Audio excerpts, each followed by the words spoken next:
Welcome to Kenton's videos. Enjoy the video. In this video, I will show how to program your Infiniti G35 key fob. First, gather all your existing key fobs, including any new ones you wish to program. Make sure your car battery is fully charged to avoid interruptions. You will also need to locate the programming button, which is typically found near the fuse box or under the dashboard. This simple method will save you a trip to the dealership. To begin, sit in the driver's seat with all doors closed and unlocked. Insert your key into the ignition and quickly remove it 6 times within 10 seconds.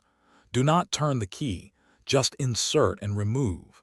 Your hazard lights will flash twice, confirming that your Infiniti G35 has entered programming mode. This step is crucial for the process to work correctly. If you're finding this video helpful, please hit that like button and subscribe for more useful car tips. On another note, for those long waits while your car is being serviced, why not dive into a great book? The new Kindle Paperwhite lets you read anywhere, anytime. Check the description below for a link to the Kindle and other fantastic deals. Now, let's get back to the video. Now, insert the key into the ignition and turn it to the ACC position. Immediately press any button on the first key fob once.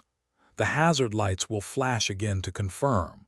For any additional key fobs, repeat this step within 10 seconds for each one. This ensures all your fobs are recognized by the vehicle's system. To exit programming mode, simply turn the ignition key to the OFF position and then remove it. The hazard lights will flash one last time, signaling that the programming sequence is complete.